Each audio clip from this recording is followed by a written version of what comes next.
Hey everybody, welcome back to another episode of Flavor Forged by Maloof. I'm Ryan, and tonight I'm bringing you the mecca that everybody wants to see. We're doing brisket. I've got my staples as always when it comes time to get ready to put seasoning on. Yellow mustard, my favorite binder for most barbecues. Then I'm actually experimenting with some brisket rubs. So right now I took a salt and pepper and I mixed a lot of my Southwestern to get some of that color. And then some of my mesquite, because we want to try to bring some of that flavor out as well. Now, the trickiest part of the brisket is breaking it down. You want to have a good, sharp knife that is going to help you cut through all this fat we're going to be taking off. Guys, when it comes to a brisket, do not be afraid to trim aggressively. As you can see next to my cutting board, I've got an empty pan here.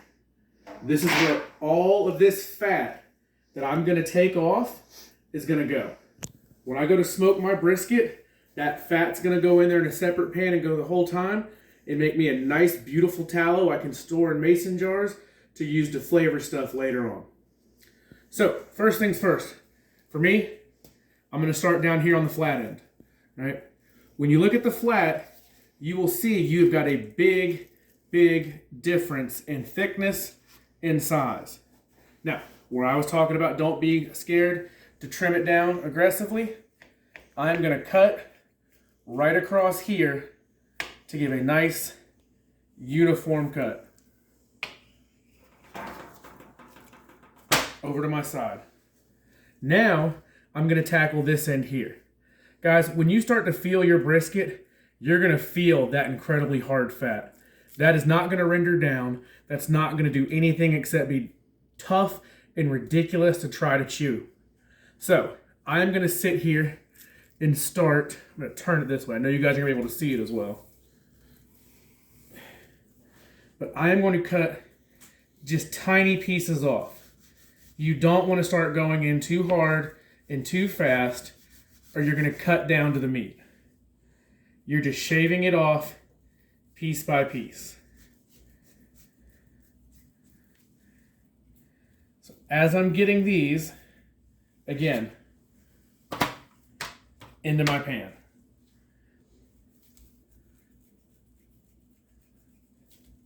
So y'all can see, normally when I go to cut towards myself, I make sure my hand is on top of the fat cap. But I've also been trimming these for a long time.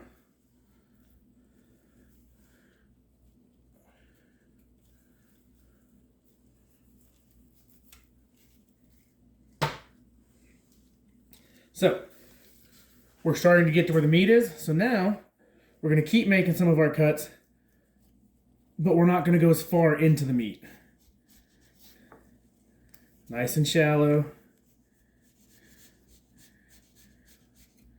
And just shaving tiny pieces off. Guys, do not rush. Now, I'm going to come back to this piece and do it off camera. Guys, as far as the bottom of your brisket, you're going to want to take some of this off as well.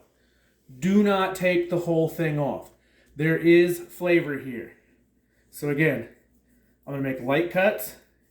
As you can see, we haven't exposed the meat yet, so we're still in a good spot. I'm going to do my best to shave it down to where you're going to just barely start to see the meat through that layer of fat. Once I hit that spot, I know I'm in a good place. Guys, I'm going to keep trimming off camera. We're going to come back and show you what it looks like before we start to season it up. Alright guys, welcome back. Our brisket is all trimmed up. As you can see, she's gotten a lot smaller. Now, I know you're thinking I cut a lot off here, but if we were actually going to go to competition with this one, I might actually even clean it up a little bit more.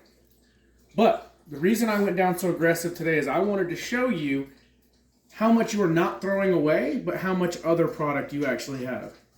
So in this first pan over here, this is all just fat that came off that brisket. This is going to go in the smoker and just hang out with this brisket while it's going and turn into liquid flavor that we're going to save for other dates. Over in front of it, this is some of the meat that we cut off. We were taking some of those corners down, trying to make it a little more uniform. these are some of the scrap chunks. As soon as we're done with this video, these are going right into the freezer. I will save it till I fill up a bag or two of those. I'll grind it up for chili, grind it up for burgers, put it in something else. Point is there's nothing you throw away. You got everything on this brisket you can use. So, now, our brisket is nice and trimmed down. We've got our fat and our scraps put to the side. Now it's time for the mustard. Guys, you don't need a ton of mustard again. This isn't flavor for it. This is literally just going to help that rub stick to it and make sure every piece gets nice and covered. Hit the bottom side. As y'all can see, we can see little pockets of meat, but not too much. We took the fat as close as we could without going overboard and cutting it up. Now, make sure you're getting your sides and all the way around the brisket. We're going to want flavor everywhere. Sometimes at this point it's easier just to put it in your hand and take that all the way around with it. All right, my brisket is now covered in mustard. I don't like to use just salt and pepper. I know that's what everybody says to do for Texas brisket, but this isn't Texas. So, you're going to see a lot of black pepper here because we do want that pepper taste to come through. Guys, you want to make sure whatever rub you're using, do not over salt your brisket here. Again, we went with a salt and pepper base. We folded in some of our mesquite and southwestern. That's why we've got that orange color. That's why we're going to hit some of those spicy notes. This thing's going to be an absolute winner when she's done. Guys, coat that brisket. Once again, do not neglect your sides of the brisket. We want flavor 360 degrees around this bad boy.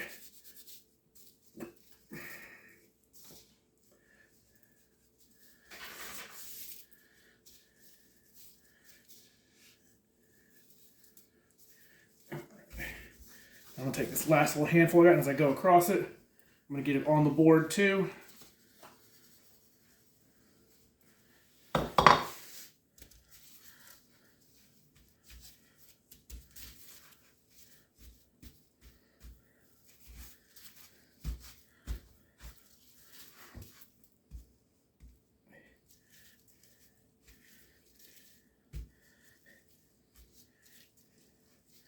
All right, I'm going to take it over here to a pan.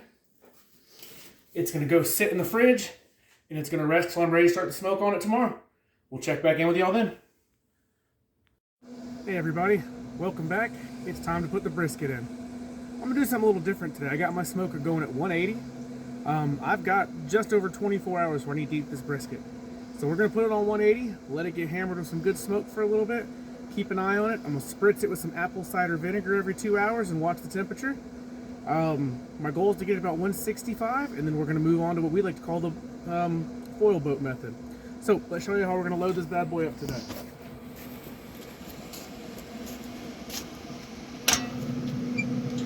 In my smoker, my main heat source comes right here in the middle. This is where I get most of my direct heat from. So, I'll be taking my brisket, fat side up, and putting the larger side, or the point, over the heat, and my flat down here on the end. I've got that in. Now, y'all remember I said that beautiful fat's gonna go in to make some tallow. We've got all that stuff loaded in. We're gonna come back in 2 hours and see how it's doing. All right, so we're coming back out to the smoker to do another check on the brisket. Football game was going on. I forgot to bring my phone for the first couple. So, we've had 2 spritzes so far. So we're gonna check in now with you guys and see where we're at. All right. Color's looking real good still.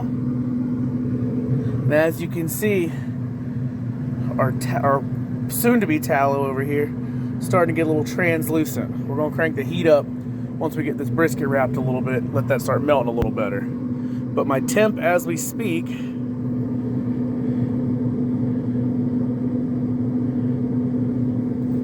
my point, I'm at 120. My flat is at 138. So that side obviously is heating up a little more because it's thinner. We're gonna take our apple cider vinegar, just give it a little spritz. Again, you don't wanna go too much, guys. When it comes to trying to get bark, moisture is the enemy. So we're gonna let this go for a little while longer. We'll come back out and check it again in a little bit. All right, guys, welcome back. We're probably about a good 8 hours in on our smoke. A little longer than before I would normally wrap, but like I said, I was running on a low heat, super soak setting earlier. Now it's time to teach you guys about what I've been doing lately called the foil boat method. So, as you look down here, I actually have, I think I did 4 or 5 sheets of aluminum foil. This isn't heavy duty aluminum foil, so I made sure to overlap a few pieces because I don't want to lose the goodness that's going to be inside. So, our brisket, we have hit at 160 and 165 on our flat and our point. So now I'm going to grab it, slide it out, and put it right there in the middle. Now, I'm going to give it just a little spritz of the apple cider vinegar before it goes in. And then on my boat, we're going to pull up to the sides.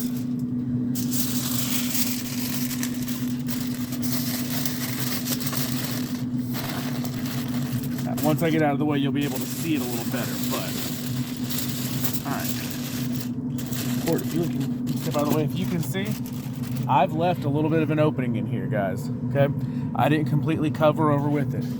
So what we're gonna do, we still have it fat side up. We're gonna throw it back in the smoker and let it just run for the rest of the night until I get up in the morning. I'm gonna drop the heat down so it's not too hot. That is going to save all of the juices and fantastic goodness in there, and hopefully we'll be approaching our 203 to 205 temp in the morning, and once we do that, we'll go from there. So I am actually going to, real quick, before I put it back in for y'all, I'm going to take my top rack out, just because you do not want to slide your foil on your smoker. I'll put it right back in. Got room for my tallow to go back in. Close it up. And we'll check on it in the morning. Alright, good morning everybody and welcome back. Woke up this morning and didn't quite hit the perfect temp that we had wanted to yet. But we are now, let's see, it's daylight savings time. So we actually added an extra hour. So 9. I'm actually just over 18 hours in on this smoke. Oh, hey Andy, welcome to the video. As you guys can see, we have got a beautiful color and bark in on this brisket. Now, we're not eating it for a few hours. I want to say probably another 6 or 7.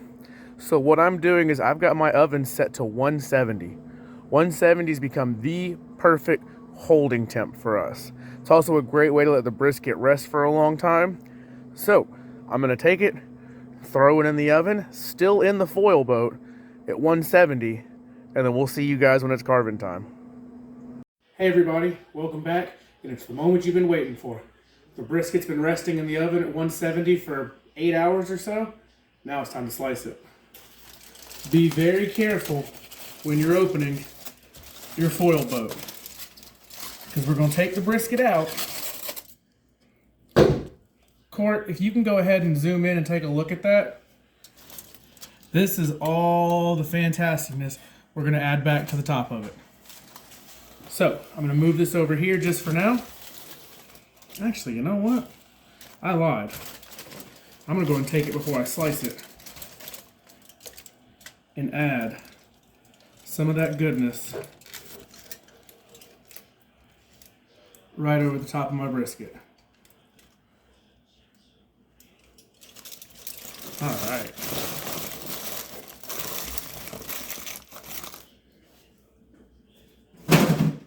First thing I'm gonna do is I'm gonna come down here, guys, right to where my flat and my point are. I'm gonna make one nice cut. Just split it in half. I'm not gonna squeeze it because I don't believe in that. But man, I don't know if y'all can see how juicy that is. Slide that one over there. We are going to start with our flat.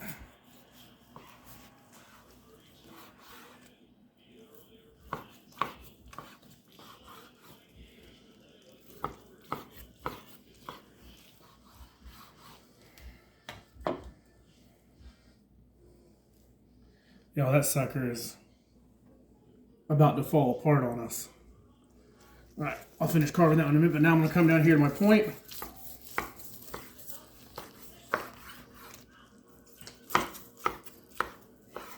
Start shaving into some of this wonderful fatty goodness down here.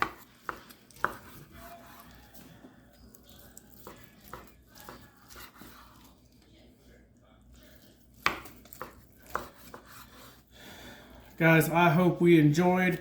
I can't wait to hear how y'all's first briskets go. You guys liked, once again, hit the button, subscribe. Make sure y'all are coming back to see what we're doing each and every week.